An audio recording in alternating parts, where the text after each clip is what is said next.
Good morning.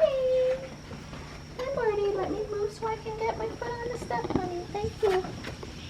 Gotta be able to put the foot down. Hey, guys. Good morning. Hello. Where's breakfast? You come this way, Tux. You come this way. Oh, you didn't go that way? Your food's over here, bud. Come here. Buddy. Here. Here it is. Alright.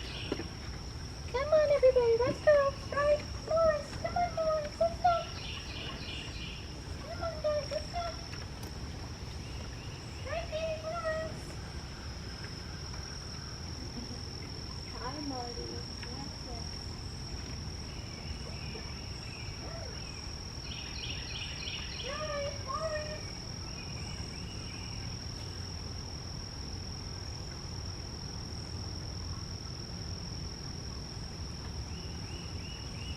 Hi, Morris. I have no idea what this monstrosity of a snapping turtle is doing here in the neighbor's yard this morning. I mean, it's not near water or anything. He's huge. Absolutely huge. So we've made it down to the environmental park. I guess it's just shortly after 8:30, but that gives us time to do our normal walk. There's a little bit of refresh in the air this morning, that post-rain clean air, but you can tell as the sun kicks in it's going to be hotter and more humid today. Although I was looking on the long-range outlook and they said below normal temps through 4th of July, so that works for me. Although I think those folks out west need us to swap up for a few days so they can get some rain and relief from the heat. I don't want to swap too long though, but I'm willing to swap for a few days. Yeah, our friends that are meteorologists for the Air Force explained to us one time that essentially North Carolina and Colorado, where they're based now, you can't have exactly the same weather. Very unlikely. Yeah, it's unlikely. So if we're cool and wet, they're going to be hot and warm, and vice versa. And I have watched that pattern the last 2, 3, 4 years since they told me that, and it's pretty much true. When they get a break in their winter, it's cold here. And when they have having the worst, winter possible out there, it's nice and toasty here. So, and the same's true in the summer with the wet pattern. I don't think I'd want to be walking at noon today. It's mostly the sun burning off all that moisture we had. I did check the rain gauge a second time yesterday and it was 1 2/10 inches. So we had essentially 2 2/10 inches yesterday. We had a significant amount of rain. Now a real tropical storm coming through was probably 5+. So while that is certainly significant, that is not, really a tropical storm total rainfall for us. This tropical storm's 5+. A hurricane's usually 9+. So certainly nothing the ground here can't handle. Just some localized road flooding when it was coming down pretty good for a while there. You can see some runoff here on the side of the trail. Yeah, well, it must have come down. Yeah, come down from up through there. Yeah. And then went that way. Yeah. We hear the creek to our left this morning. It's much higher than normal.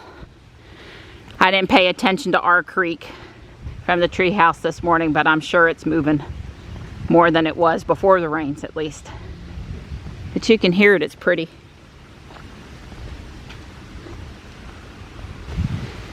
We're getting a crazy nice breeze here. It sort of tunnels through this part of the trail, especially here.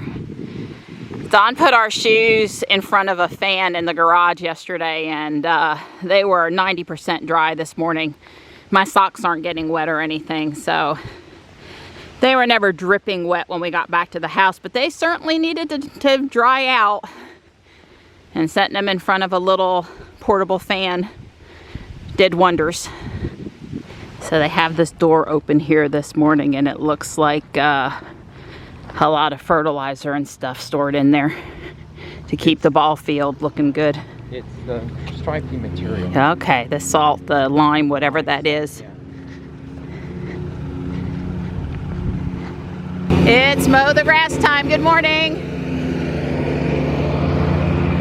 Haven't been filming too much here because it's loud over here this morning, but they keep it looking nice. You can't complain about that. It's a little wet for them this morning though, I would think. Well, we've been keeping a pretty good pace this morning. We got started just a smidge late. One of the things Don and I talked about at the Saturday or Friday last week was, did he want to start running home from the environmental park? Well, basically from the end of the Jeff Wells Trail, and I'll drive Jules to the house, and then he'll have that little bit of a sprint, which is unfortunately almost all uphill, I might add. There's that little downhill in the cul-de-sac, so I don't know if he's going to do that today or not, but sometime this week he's probably going to give that a try and, you know, allow him to bump up his level, because we're walking faster now, right? We're cutting it down, especially on this trail. I stopped for a bunny or something, but we're keeping a pretty good pace, and that'll help him keep up his level of exercise, because he's, you know, he's had to lower it down a little bit to get me going, but I'm going pretty good now. I'm going pretty good. It's wearing me out. So I'm gonna do my run. Here we go, start. All right. Yeah, I had to switch from walking pace to running pace. But as you can see, it's uphill to our street. And then it's sort of flat in the neighborhood. And then it's downhill a little bit in the cul-de-sac. And then it's all uphill. You know, the driveway part is another good hill. So it's not, that's not the, you know, the Jeff Wells Trail. Although I have to tell you, this trail going in is almost all the way up to South Park, and coming back is almost all the way downhill. The only real uphill on the way back is right here. So anyway, we'll see how that works for him. It's 9:29 a.m. so he has plenty of time for that 10-minute, 15-minute run and get back and get into work by 10 o'clock, although his conference call's not till 11 now. It's been moved down an hour. While I do just a little bit more pogo, I'm walking up and down over here. It's kind of like up on both ends and down in the middle. I mean, it's just high on both ends. Anyway, I got another account to do, and then I'll get in Jules here in a minute.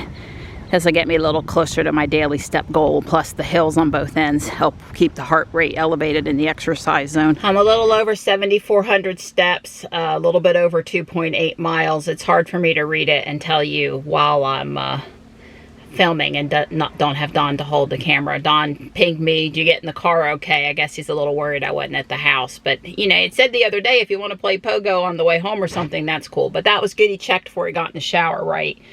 Because he could have hopped in one of the other cars and come back. But when I have my purse with me, I have not only my key card and my phone to unlock the car, but also the key fob that Don was nice enough to get me. So the first time I pressed the handle, it didn't open, but the second time I pressed the handle, Jules opened up just fine for me. And let me get the AC on because I'm dying. So there's the exercise towel I got Don. He installed it late yesterday. It wasn't my intent for it to stay installed all the time. Only like if, you know, when he ran 4 miles around Bass Lake and was drippy, or when we got in from the Hilltop Needmore Park yesterday and we were soaking wet, I think it's a great thing. But we'll see, you know, as long as this backing isn't going to make marks on the white seat, I don't really care. I mean, I think it looks pretty good. And it's not, like I said, it's not on the sides or anything, so I don't see how it could interfere with airbag stuff. It just basically goes over the headrest. I think it looks good in the car. I'm happy with it. Like I said, once I decided I was happy with it, I was probably going to order a second one. And I guess I should have come straight home so Don was right here to pull the car in, because, you know, he gets it really close to the side of the garage. But I'm sure after his shower he won't mind coming back out and pulling it in. I could pull it in, he can pull it in better. And I saw Tux. Where did he go? Oh, he's back there. So that run was, I think 7 minutes, 30 seconds. It's 0.6 miles, 0.7 miles. Something, I'm not trying to make you look. A summary was good enough. We just, you know. Yeah, well, we're not going to go look on your phone and hold you to it. I don't know. There's the engineer in him. He can't be less than totally precise. 0.6 miles. It was 0.6 miles. It was 7 minutes and 30 seconds, but I stopped and tried to pull that tree limb down and had no success. So Little too tall. 15 seconds there. So it probably wasn't quite that long. So anyway, it was good. I don't know what my heart rate got up to, because I guess I could look at the Google Fit app. But anyway, I think that was a really good idea you had. Add a few minutes on to get you up to your potential. Yeah. Something like that. Yeah. I really like the workout screen on the watch with the summary data right there when you're done. And then if you don't see it like that, you can't quite get it back like that. Uh-oh. Uh-oh. Let's not do that, boys.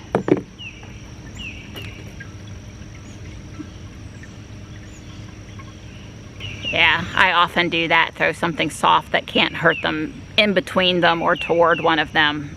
You know, Stripe walking towards Tux while he's sitting there, that just falls under the category of stupid. Anyway, Tux is doing a lot better, but you know, Marty, Stripe, and Morris, they need to do their part too, and give him a 10-foot berth. It's not hard.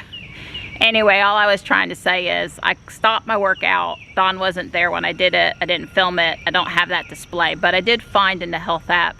So it was exactly an hour, 2.8 miles, and my heart rate got up to a max of 151.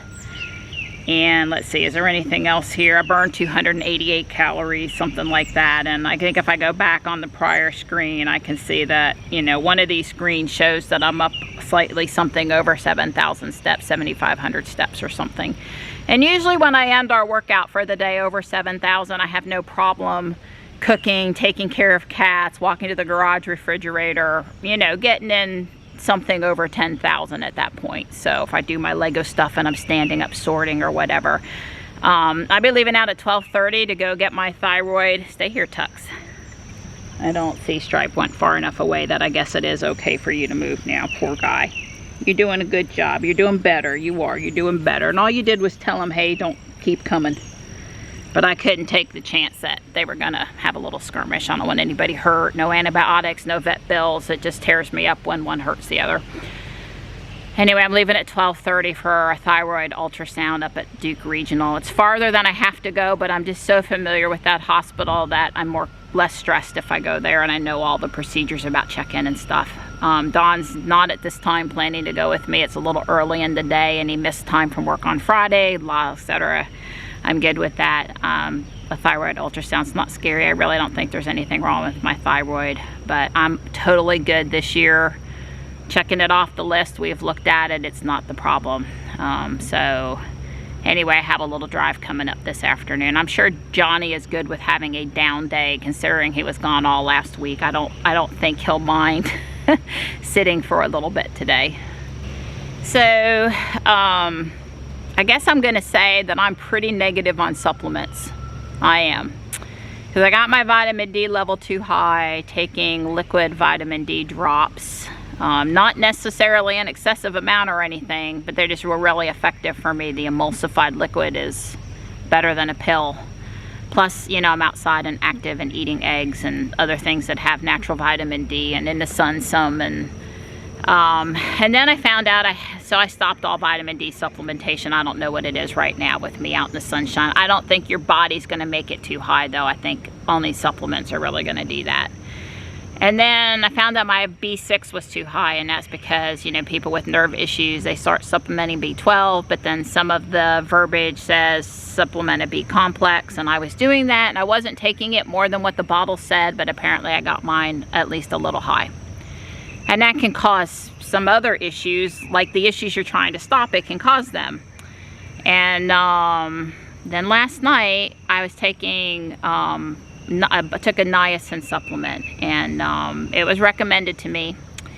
And I had one of those neurologic sort of things happen after dinner that's been happening to me that's been scary. Now in January, when I had the scare, I wasn't taking the niacin, but a short time later I was. And at least I don't think I was taking it in January. I'll go see when I ordered it. Anyway, this niacin was actually a huge amount over the daily recommended, and excess niacin can cause flushing, burning, tingling, stuff in your face and neck and ears. And that's exactly what happened last night, and that was about 2 or 3 hours after I took the niacin supplement. So I had stopped taking it, and then I took it last night. I'm like, I'm gonna take it once a week. Well, apparently, at least some of the times I've had this funky sensation, it's probably been caused by the niacin. So I will not be taking that supplement ever again. It's like a hot flash, but not. That sweeps up. I don't even know. So anyway, unless a doctor, I mean, probably they don't do enough testing on vitamins and minerals and what your levels are. So you could ask your doctor to do that. But honestly, unless you have a test that shows you're low, I think just don't eat the sad American diet. Eat real food, eggs and meat and vegetables and green vegetables, and you'll get what you need. And be out in the sun some, you know, or work in the yard, or, you know, have a little bit of exercise, and I think your body will do everything. But because I personally, I've gotten into trouble with supplementation, and don't guess test is probably, you know, a fair analysis, because surely some people have low and they need to do something to improve it. But mine's not low, and every time I've tried to do something to improve it, then I cause myself more trouble. So anyway, no more niacin, because I think some of these things that have happened that last for like an hour or two have been this niacin flush that I didn't even know about until I did some more reading last night. So I bought these about 15 days before Prime Day. It's considered a small business, and you know, if you spent $10 on small business, you got $10 back to spend on Prime Days. And these were like $12.99 or some ridiculous price, and they're not even organic. We didn't like them. They're not salty at all. You had to add salt to them. The cheesiness of them wasn't particularly cheesy. I'm sorry. I mean, we just didn't care for them. Some other, your mileage may vary, especially if you care about salt, which we don't in this house at all care about salt. It does say that the cheese has salt in it and the pork rinds have salt, but we didn't taste it. Anyway, so it cost about $3 for us to try this bag, which was fine. But it's not going to be a repeat buy. That's that big turtle down in our yard now. I told Don while I'm away at my appointment, he needs to be on the lookout for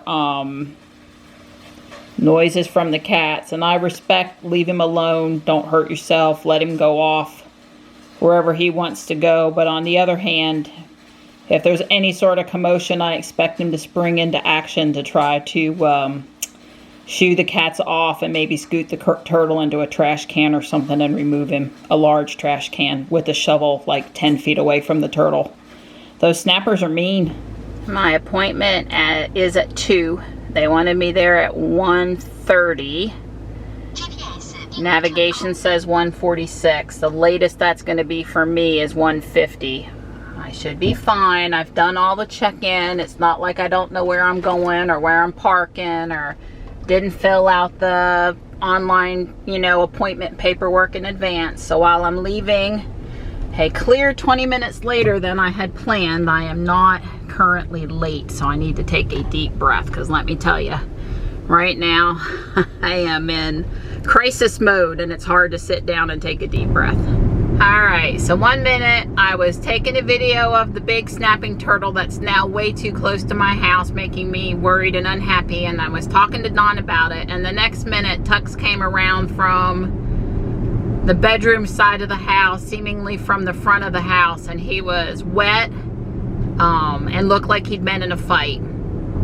So it looked like he fell into the creek, been in a fight, covered in mud, whatever you want to call it. So the short story is Tux is going to be fine. The long story is that I had to take him in the bathroom first to sort out if there were injuries, which there were, and to try to get the mud off of him and clean him up, because in order to figure out all the injuries, I needed to be able to clearly see him. And he was very good about tolerating me dipping his feet and spraying him with a squirt bottle and rubbing him down with the towel, and he was really cooperative. Other cats wouldn't have been anywhere near that cooperative. So I found, at first, it looked like he was just a couple scratches, but then later on I did find at least 3 and possibly 4 teeth marks, which are basically little puncture wounds. And scratches are no big deal, but teeth, cat saliva, outdoor cat saliva, has a lot of bacteria in it. And so I cleaned out the wounds with some betadine spray. I have spray. And I, you know, continue to get the mud and clean him off and stuff. Now note, he looks totally fine. He's not acting any different than any other time. He's purring, he's happy, he's like, okay. So, Johnny went out and sniffed around a bit and discovered that Stripe is the other cat that was kind of muddy. And, Johnny's got Tux because I had to leave. And, you know, all this crisis happened right while I was trying to leave.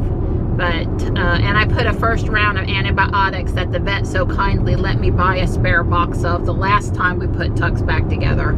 So Viraflox is what it is. So I started him on the first dose of that.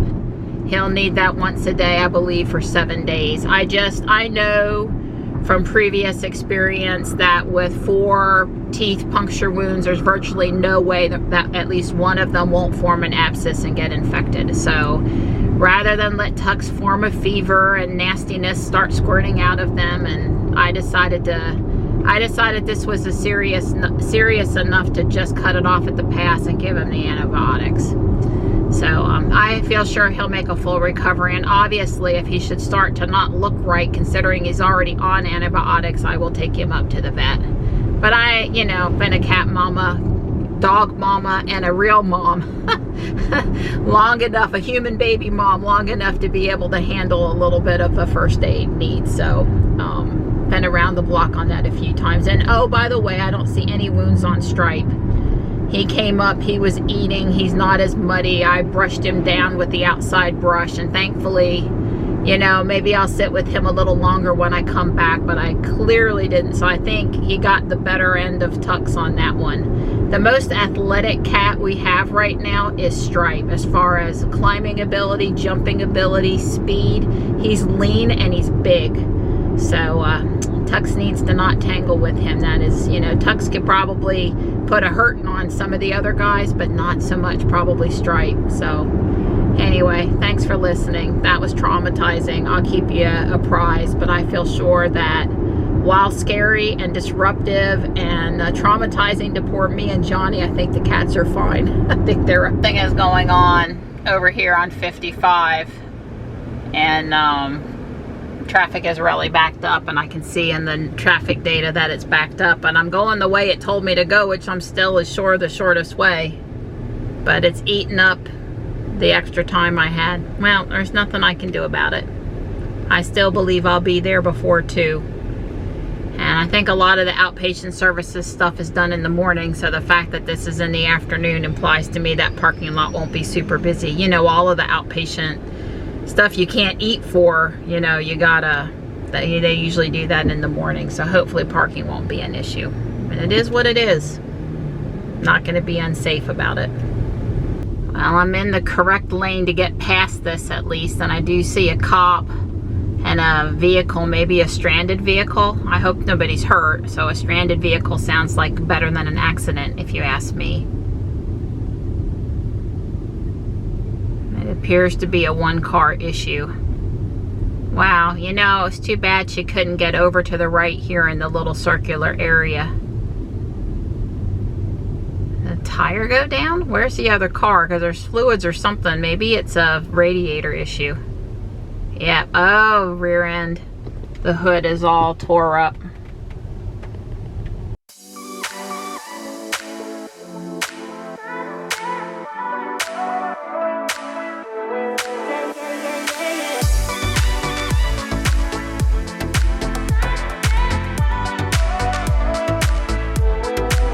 followed the card procedures, called the number. I'm parked in a spot I'm happy about.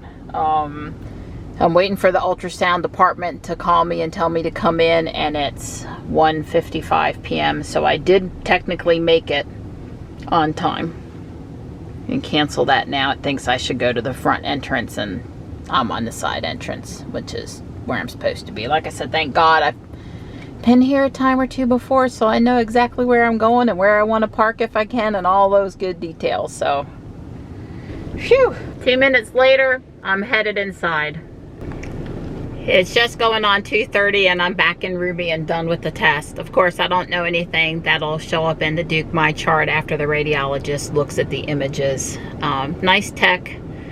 Ultrasounds are no big deal in comparison to other tests. And I'm gonna head back toward Fuquay now. I need to stop at Harris Teeter. I need some heavy whipping cream, and they have a egg-like flour tortilla substitute, like a keto-friendly tortilla shell made out of egg whites. And Harris Teeter apparently sells them, so I'm gonna see if I can find those and give those a try. Maybe make some chicken enchiladas one night or something with them. So just convenient to get the heavy whipping cream and look for those at the same time. It's still breezy, it's still sunny, it's 92 out there, but doesn't feel super bad. And you know, fingers crossed I don't find anything. I don't need anything else to worry about. I haven't been in a Michael's in quite some time. It's a craft store, if you don't have them where you are. I thought I'd spend just a minute browsing. I have the time. I guess I want to see if they have any fairy garden stuff on clearance. Probably just look and leave, but yeah, you never know. They don't sell Legos in here, or at least not many, so we're probably not in too much trouble with me going in. So it's a pop that you're supposed to color in yourself, and they're on clearance over there. I had not seen those before. Yeah, I always like taking a few pictures in here, Pier 1, Home Goods, places like that. I don't see any houses or figures at all, zero. That fake moss sheet, $20, although I'm sure you could get a clearance. Yeah, nothing tempting. On a positive note, I remembered the two things Dawn wanted, and the heavy whipping cream, which I would be upset about if I didn't have in my coffee tomorrow morning. On the bad note, the Egg Life egg white tortilla substitute wraps, they didn't have them. I talked with 3 different store employees, and we looked in all of the possible places, and they were really helpful, but they didn't have them, so I didn't get to try those. There were 2 cauliflower alternatives, and look, I have made my own homemade cauliflower pizza crust before, and I am no stranger to cauliflower you know, stuff, but one of them was like 25 grams of carb per flour tortilla. That's not that much better than and it was really small, than a regular flour one. And then the other thing, the other one was, you know, 14, but it had potato starch and these other ingredients. It's really not what you want. So nothing against using cauliflower for a wrap or trying cauliflower for a wrap, but those really weren't going to be right either. So I don't know. Wegmans is supposed to have them. I haven't been in a Wegmans since the last time I was in Florida, and that was a real, or maybe Binghamton, I don't know. It's been a really long time since I was in a Wegmans. They're new here, and I mean, I'm not opposed to trying one and looking, but that'll just be like someday if Don and I are out and we go past the Wegmans and I say, oh, drop me off and let me go in there to look for that, that might work.